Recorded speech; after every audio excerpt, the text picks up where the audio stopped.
அனைவருக்கும் வணக்கம். வேர்ல்ட் சித்ரகுப்தர் சேனலுக்கு உங்களை அன்புடன் அழைக்கின்றோம். இன்றைய நாள் இனிதாய் அமைய ஸ்ரீ சித்ரகுப்தரை பிரார்த்திக்கின்றோம். இன்றைக்கான ஓர் ஆன்மீக தகவலை தெரிந்து கொள்வதற்கு முன்பு வேர்ல்ட் சித்ரகுப்தர் சேனலை லைக் பண்ணுங்க, ஷேர் பண்ணுங்க, மறக்காம சப்ஸ்கிரைப் பண்ண மறந்துடாதீங்க. வாங்க வீடியோக்குள்ள போகலாம். இன்றைக்கான பதிவில் ஸ்ரீ சித்ரகுப்தர் ஆலயத்தில் நடைபெற்ற சித்ரா பௌர்ணமி விழா மற்றும் 10ஆம் ஆண்டு விழா பற்றிய ஒரு பதிவையும், உலக நன்மை வேண்டி 108 சங்கு அபிஷேக விழா மற்றும் 51 கலச வழிபாடு நடந்த பதிவு பற்றி தான் நமக்கு இன்றைக்கான பதிவில் பார்க்க இருக்கின்றோம். இப்போது இந்த ஆலயத்தில் முதல் நாளே எல்லா வகையான ஏற்பாடுகளுமே மிகவும் அழகாக பிரம்மாண்டமாக செஞ்சுருந்தோம். லைட் செட்டிங்காக இருக்கட்டும், ஸ்ரீ சித்திரகுப்தருக்கு 7 வகையான நிறங்கள் அவருக்கு உகந்த நிறம் அப்படிங்கிறதுனால 7 நிறங்களும் இருப்பது போல அந்த சீரியல் லைட் செட்டிங்ஸ் எல்லாமே பார்த்தோம்னா அழகாக பிரம்மாண்டமாக போடப்பட்டிருந்தது. அவருக்கு நீல நிறம் மிகவும் ரொம்ப பிடித்தமான ஒரு அந்த நிறம் அப்படிங்கிறதுனால உள்ளே இருக்கக்கூடிய ஸ்க்ரீன்ஸ் எல்லாமே பார்த்தோம்னா நீல நிறத்திலும் பொன்னாலான அந்த ஒரு வெண்மையான ஒரு வெண்பட்டு இருக்கக்கூடிய அந்த நிறங்களிலும் சிவப்பு நிறத்திலும் உள்ளுக்குள்ளார அந்த ஸ்க்ரீன் செட்டிங்ஸ் எல்லாமே போட்டிருந்தாங்க. பார்க்க மிகவும் ரொம்ப அழகாக இருந்தது. என்ட்ரன்ஸில் இருந்து கோயிலுடைய அந்த பின்புறம் அந்த எண்டிங் வரைக்குமே லைட் சீரியல் செட்டிங்ஸ் போட்டிருந்தாங்க. பார்க்கும்போது மிகவும் அழகாக இருந்தது பார்க்கவே. அந்த லைட் அந்த சீரியல் அந்த செட்டிங்ஸ் எல்லாம் போட்டதுக்கப்புறமா ஆலயத்தினுடைய உள்புறம் பார்த்தீங்கன்னா, அதாவது உலக நன்மை வேண்டி 108 சங்கு வழிபாடு பூஜையும் 51 கலச வழிபாடு பூஜையும் செய்வதற்கான ஏற்பாடுகள் எல்லாமே அங்கே தயார் நிலையில் வைக்கப்பட்டிருந்தது. அபிஷேக பொருட்களாக இருக்கட்டும், யாக குண்டங்கள் போடுவதற்கான அந்த கணபதி ஹோமம் போடுவதற்கான அந்த அமைப்புகள் எல்லாமே அரேஞ்ச்மெண்ட்ஸ் எல்லாமே ரொம்பவும் அழகாக நேர்த்தியாக பண்ணியிருந்தாங்க. கலசங்கள் எல்லாமே பார்த்திங்கன்னா வஸ்திரங்களாலேயும் மலர்களாலேயும் அலங்கரிக்கப்பட்டிருந்தது. ஒவ்வொரு கலசமாக இருக்கட்டும், அந்த சங்குகளாக இருக்கட்டும், புனித நீர்கள் அதில் நிரப்பப்பட்டு இருந்தது. 51 கலச வழிபாடு என்பது தெய்வங்களை வழிபடுவதற்கான ஒரு தனித்துவமான மற்றும் மங்களகரமான முறையாகும். இந்த வழிபாட்டில் 51 கலசங்கள் பயன்படுத்தப்படுவது வழிபாட்டின் சிறப்பு மற்றும் மங்களத்தை மேலும் அதிகப்படுத்துகிறது. 51 கலசங்கள் பயன்படுத்தப்படும் வழிபாட்டில் இறைவனுக்கு சிறப்பு பூஜைகள், மங்களாஸ் மற்றும் சிறப்பு பிரார்த்தனைகள் செய்யப்படுகின்றன. இந்த வழிபாடு ஒரு மங்களகரமான நிகழ்வாக கருதப்படுகிறது. மேலும் அது ஒரு பெரிய விழாவாக நடத்தப்படுகிறது. 108 சங்காபிஷேகம் என்பது 108 சங்குகளை பயன்படுத்தி ஒரு தெய்வத்திற்கு செய்யப்படும் அபிஷேகம். இது ஒரு சிறப்பு பூஜையாக கருதப்படுகிறது. இந்த சங்காபிஷேகம் செய்வதால் அனைத்து தோஷங்களும் நீங்கும் அப்படிங்கிறது ஒரு நம்பிக்கை. ஸ்ரீ சித்திரகுப்தர் ஆலயத்தில் அதிகாலை, அதாவது பிரம்ம முகூர்த்த நேரத்திலேயே அந்த கலச வழிபாடு பூஜையும் சங்க வழிபாடு பூஜையும் கணபதியாகமும் உங்களுக்கு ஆரம்பமாயிடுச்சு. சிவபெருமானுக்காக இருக்கட்டும், கன்னிமூல கணபதிக்காக இருக்கட்டும், ஸ்ரீ சித்திரகுப்தருக்காக இருக்கட்டும், அவர் ஒவ்வொரு அந்த இறைவனுக்கும் உகந்த அபிஷேக பொருட்கள், ஆடை, அந்த ஆபரணங்கள் மற்றும் வஸ்திரங்கள் எல்லாமே இந்த கர்ப்ப கிரகத்தில் ஒரே வளம் யாக பூஜையில் வைக்கப்பட்டிருந்தது.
जग जग राधिकारिके वन्दयोत्तये घोरास्वाहा ओम रुद्रपुत्र घोरस्कोर नरुरुरुरुर सजनपुत्र जग जग राधिकारिके वन्दयोत्तये घोरास्वाहा ओम रुद्रपुत्र घोरस्कोर नरुरुरुरुर सजनपुत्र जग जग राधिकारिके वन्दयोत्तये स्वाहा ओम धाम सर्वदेवता प्रोढ़ आदित्याय सोमाय सुखलाय उदाय भूभुतः इत्युक्ते राघवे केतवे मोहः कमलकोराति देवते वरमिषि मोहः स्वाहा अहंसाहं पुष्पयाहं ज्वालभुस्तुसूर्ये शङ्करीयत्यादि बहुवो वरदुराङ्गाना तदेव स्वाहा ओम दीना अन्वाय निभावे क्रिया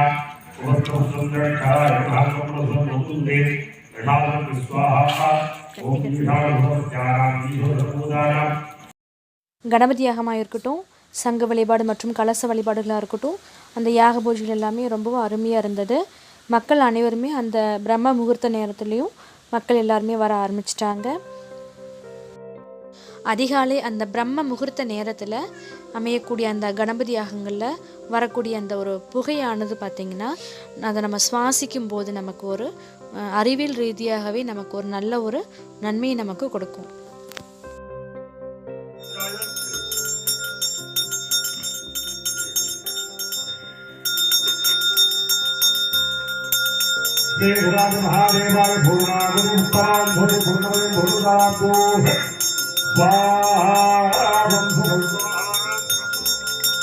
ओम भूर्भुवः ओम भूर्भुवः ओम भूर्भुवः नागशक्तिं प्राणायाम गृहेषम्.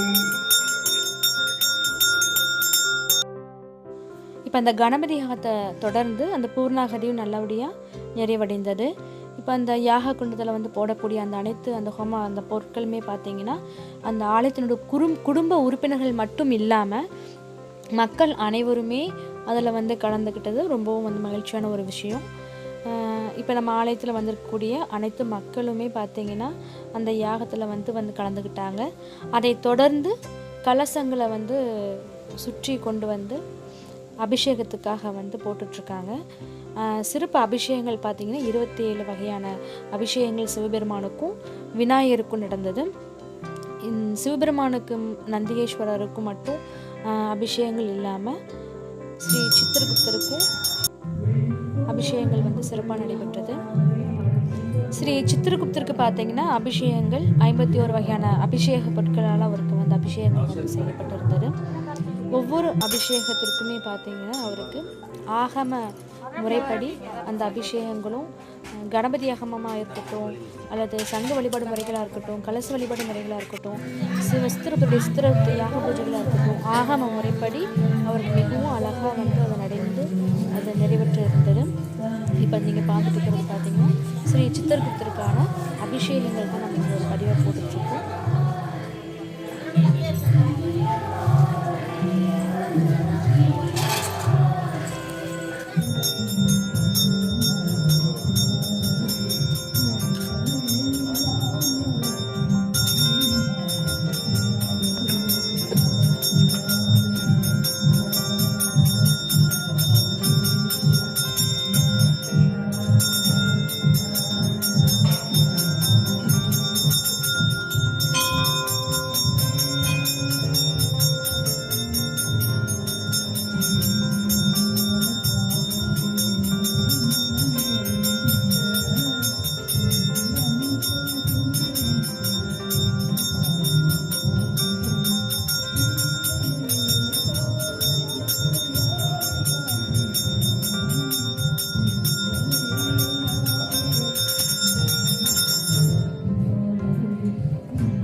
எல்லா வகையான அபிஷேகங்களுமே இன்றைக்கி ரொம்பவும் சிறப்பாக இருந்தது. 51 வகையான அபிஷேகங்கள், அதாவது மூலிகை அபிஷேகங்களாக இருக்கட்டும், நறுமண அபிஷேகங்களாக இருக்கட்டும், அன்னபிஷேகமாக இருக்கட்டும், பலங்களினுடைய கலவை அந்த அபிஷேகங்களாக இருக்கட்டும், பல வகையான 51 வகையான அபிஷேகங்களுமே அவருக்கு நடைபெற்றது. அதை தொடர்ந்து பார்த்திங்கன்னா அவருக்கு பால் அபிஷேகம் செய்யணும். பால் அபிஷேகம் நம்ம கேட்கும்போது பசுவினுடைய பாலை தான் அவங்க வந்து கொண்டு வந்திருந்தாங்க. ஆனால் பசுவினுடைய பால் அவருக்கு அபிஷேகத்திற்கு உகந்தது கிடையாது. ஏன்னு கேட்டிங்கன்னா பசுவினுடைய வயிற்றில் கோமகனாக நமக்கு புத்திரராக நமக்கு வந்து பிறந்தவர் தான் அவர். அதனால் ஒரு பசுவினுடைய பால் வந்து அபிஷேகத்திற்கு உகந்தது கிடையாது. அந்த பால் அபிஷேகம் செய்யக்கூடிய அந்த ஒரு தருணம் நமக்கு எருமை பால் வந்து சரியான ஒரு நேரத்தில் கொண்டு வந்தவருக்கு ரொம்பவும் நன்றி இந்த நேரத்தில் சொல்ல கடமைப்பட்டிருக்கேன். எருமை பால் மட்டும்தான் அவருக்கு அபிஷேகத்திற்கு மிகவும் உகந்தது. இந்த பால் அபிஷேகம் செய்யக்கூடிய அந்த தருணம் எருமை பால் அபிஷேகம் கொண்டு வந்ததற்கு மிக்க நன்றி. இப்போ இந்த அபிஷேகங்களை தொடர்ந்து முடிஞ்சதுக்கு அப்புறமா நிறைவான ஒரு அபிஷேகத்தில், அதாவது பன்னீர் அபிஷேகத்தை தொடர்ந்து கலச அபிஷேகங்கள் வந்து செய்வதற்கான ஏற்பாடுகள் எல்லாமே தயார் நிலையில் வைக்கப்பட்டிருந்தாங்க. இப்போ அந்த கலசங்களில் முக்கியத்துவம் கொடுக்கப்படுறது முதல்ல யாருன்னு பார்த்தீங்கன்னா இந்த ஆலயத்தினுடைய தாளாளர் திரு சந்திரமோகன் ஐயா அவர்களுக்கும் அவர்களுடைய மனைவி ராணி அம்மா அவர்களுக்கும் அந்த கலசங்கள் கொடுக்கப்பட்டது. ஒவ்வொரு வருடமும் இந்த கலசங்கள் வந்து முறைப்படி ஆகம முறைப்படி இங்கே வந்து வைக்கப்படும். அதே கலசங்கள் தான் அம்மாவுக்கும் ஐயாவுக்கும் கொடுத்தாங்க. அதை தொடர்ந்து அவருடைய வாரிசு மகன் அவர்களுக்கும் அந்த கலசம் ஒரு கலசம் கொடுக்கப்பட்டது. அதன் பிறகு அவங்களுடைய குடும்ப உறுப்பினர்களுக்கு வந்து அந்த கலசங்கள் கொடுக்கப்பட்டிருந்தது. இந்த ஆலயத்தினுடைய வக்கீல், தட் இஸ் அட்வொகேட் அவர்களுக்கும் அந்த கலசங்கள் கொடுக்கப்பட்டு அதை தொடர்ந்து அந்த ஆலயத்திற்கு வருகை புரிந்த மக்கள் அனைவருடைய அந்த கையிலுமே அந்த கலசங்கள் கொடுத்தாங்க. ஏன்னு கேட்டிங்கன்னா உலக நன்மையை வேண்டி தான் இந்த கலச வழிபாடும் சங்கு வழிபாடு முறைகள் நம்ம வந்து வருஷம் செய்கிறோம் 10ஆம் ஆண்டு விழாவில். அதனால் மக்களுக்கு நம்ம முக்கியத்துவம் கொடுக்கணும் அப்படிங்கிறதுனால அந்த 51 கலசங்களில் இருக்கக்கூடிய மீதிய கலசங்கள் எல்லாமே அங்கே இருக்கக்கூடிய மக்களுடைய ஒவ்வொரு குடும்பங்களுக்கும் அந்த கலசங்கள் கொடுக்கப்பட்டு ஆலயத்தினுடைய கர்ப்பகிரகத்தை 3 முறை வலம் வந்து அந்த கலசங்களை விநாயகருக்கும் ஸ்ரீ சித்திரகுப்தருக்கும் சிவபெருமானுக்கும் அந்த கலசங்கள் வைக்கப்பட்டு அந்த கலச நீரால் புனித நீரால் அங்கே இருக்கக்கூடிய அந்த இறைவனுக்கு அபிஷேகங்களாக செய்யப்பட்டது. இப்போ அந்த சித்திரகுப்தர் யாக பூஜையில் வைத்த அந்த கலசங்களை நம்ம பார்க்கும்போதோ அந்த அந்த வழிபாடுகளை நம்ம வந்து கலந்து கொள்ளும் போதோ நமக்கு அந்த கலச வழிபாட்டில் சொல்லக்கூடிய அந்த நாமங்கள் நம்ம கேட்கும் போதோ நமக்கு அந்த இறைவனுடைய அருள் வந்து நமக்கு பரிபூர்ணமாக கிடைக்கும் அப்படிங்கிறதுல எந்த ஒரு ஐயமும் கிடையாது. அப்படி இருக்கிற பட்சத்தில் இந்த 10ஆம் ஆண்டு விழாவில் கலசங்களை நம்ம வந்து மக்களுக்கு முக்கியத்துவம் கொடுத்து, அதாவது அந்த கலசங்களை தொடக்கூடிய அந்த பாக்கியங்களையும் நம்ம மக்களுக்கு நம்ம கொடுத்துருக்கோம். இது உலக நன்மை வேண்டி அப்படிங்கிற ஒரே ஒரு காரணத்துக்காகவும் இந்த ஆண்டு, அதாவது இந்த 10ஆம் ஆண்டு விழாவில் இந்த கலசங்களை ஏந்தியவாறு ஸ்ரீ சித்திரகுப்தருடைய அந்த கர்ப்ப கிரகத்தையே 3 முறை அப்படியே வலம் வந்து ஸ்ரீ சித்திரகுப்தருக்கு அவர்கள் கையினால் வந்து அபிஷேகங்கள் நாங்கள் செய்யும் அப்படிங்கும்போது மக்கள் அனைவருமே மகிழ்வோடு அதை வந்து முறைப்படி சொல்ல அவங்களும் வந்து சரியான முறைப்படி அவர்கள் செய்து அந்த அபிஷேகங்கள் வந்து கலச தீர்த்தங்கள், அதாவது அந்த புனித தீர்த்தங்கள் அனைத்துமே வந்து இறைவனுக்கு அங்கே அபிஷேகமாக செய்யப்பட்டுச்சு. இப்போ அந்த கலசங்களை ஏந்தியவாறு அந்த கர்ப்ப கிரகத்தை சுற்றி வரக்கூடிய அந்த மக்கள் வந்து பார்த்திங்கன்னா நல்ல ஒரு ஒத்துழைப்பு கொடுத்தாங்க. மிக்க நன்றி. அனைத்து வகையான அபிஷேகங்களுக்கு பிறகு புனித நீரால் அவருக்கு அபிஷேகங்கள் நடைபெற்றது. அதாவது கலச நீராலையும் சங்கில் இருக்கக்கூடிய அந்த புனித நீராலையும் அவருக்கு அந்த அபிஷேகங்கள் வந்து நிறைவடைந்தது. அதை தொடர்ந்து ஸ்ரீ சித்திரகுப்தருக்கும் ஸ்ரீ ராமலிங்கேஸ்வரருக்கும் கனிமூல கணபதிக்கும் சிறப்பு அலங்காரங்கள் அங்கு நடைபெற்று கொண்டிருந்தது. அதை தொடர்ந்து அனைத்து அங்கே ஆலயத்தில் இருக்கக்கூடிய அனைத்து இறைவனுக்குமே பார்த்திங்கன்னா நைவேத்தியம், தேங்காய் பழம் இது எல்லாமே அங்கே வச்சுருந்தாங்க. ஒவ்வொரு அந்த தெய்வங்களுக்கும் உகந்த அந்த நைவேத்தியங்கள் என்னென்னலாம் நம்ம செய்யணுமோ அவை அனைத்துமே வந்து அங்கே வந்து படைக்கப்பட்டு இருந்தது. இப்போது ஸ்ரீ சித்திரகுப்தருக்கு சிறப்பு அலங்காரங்கள் நிறைவடைந்ததில் மகா தீபாராதனைக்கான அனைத்து வகையான சோடசுபச்சார வகைகளை எல்லாமே கொண்டு அவருக்கு மகா தீபாராதனை வந்து செஞ்சாங்க. அவருக்கு உகந்த, அதாவது சிவபெருமானுக்காக இருக்கட்டும் சித்திரகுப்தருக்காக இருக்கட்டும் அவருக்கான அந்த ஆபரணங்கள் எல்லாமே மிகவும் அழகாக வந்து இறைவனுக்கு அங்கே வந்து சாட்டப்பட்டு இருந்தது. தீபாராதனைகளில் கும்பதீபம்லேருந்து 1, 3, 2, 5 மற்றும் அனைத்து நட்சத்திர தீபங்கள் அனைத்துமே வந்து அவருக்கு தீபாராதனை காண்பிப்பதற்காக எல்லாமே தயார்.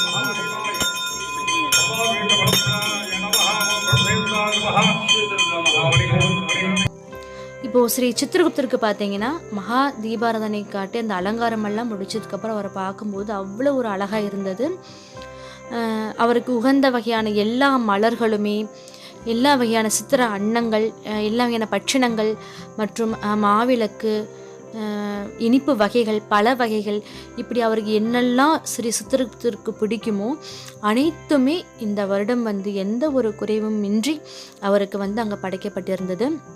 ஆலயத்துக்கு வருகை புரிந்த அனைத்து மக்களுமே வந்து ஸ்ரீ சித்திரகுப்தருக்கு உகந்த நோட்டு, பேனா இதுவும் அவங்க கொண்டு வந்து ஸ்ரீ சித்திரகுப்தை வைத்து வழிபாடு செஞ்சுட்டு போனாங்க.